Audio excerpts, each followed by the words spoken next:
ഇത്രയും നേരമായി എന്നിട്ടും ഡേയ് എൻ്റെ ഫോൺ ഓൺ ചെയ്യില്ലേ? എൻ്റെ ഫോൺ ഓഫ് ആവാറ് പോലുമില്ല. ആ പ്രതീക്ഷയും പോയി. ചിലപ്പോൾ നേരിട്ട് വരുമായിരിക്കും. ഡേയ് ഇനി നാളെയല്ലേ? ഇവരെ കാര്യമൊന്നും അങ്ങനെ പറയാൻ പറ്റില്ല.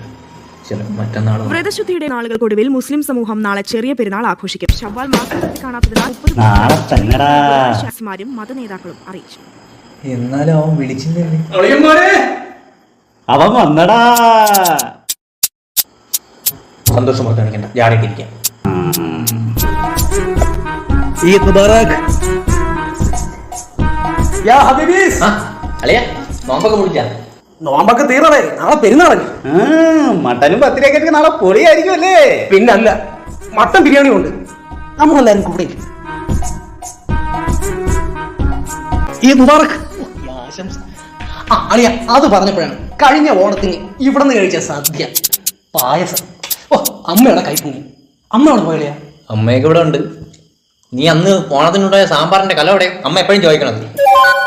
അളിയ കഴിഞ്ഞ ക്രിസ്മസിന് നിന്റെ വീട്ടിൽ നിന്ന് കഴിച്ച ഫുഡ് മാത്രമോ? അപ്പച്ചന്ന് അടിക്കാൻ പറ്റുന്ന വയറെടുത്ത് നീ മാക്ക് അടിച്ചിട്ട് അപ്പച്ച എന്നെയാണ് എടുത്തടിച്ചു.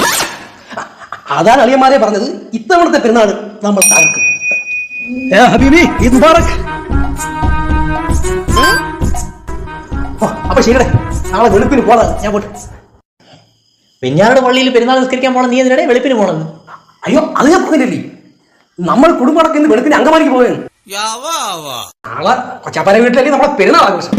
അപ്പൊ നീ പറഞ്ഞ മട്ടനും പത്തിരി മട്ടൻ ബിരിയാണി അതൊക്കെ സെറ്റ് അല്ലേ?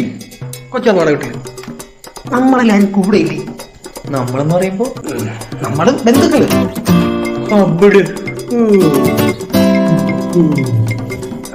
അപ്പൊ പറഞ്ഞിരിക്കാൻ നേരമില്ല, അങ്കമാലി ചെന്നിട്ട് ഞാൻ സ്റ്റാറ്റസ് ഇടാം. ഓക്കെ അങ്കമാലി പോയി അവൻ തോറിയും എഴുവണേ.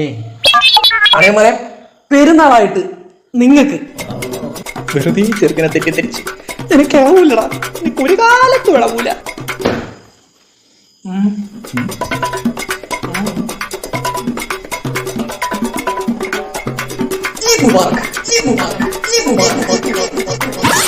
ഈദ് മുബാറക്.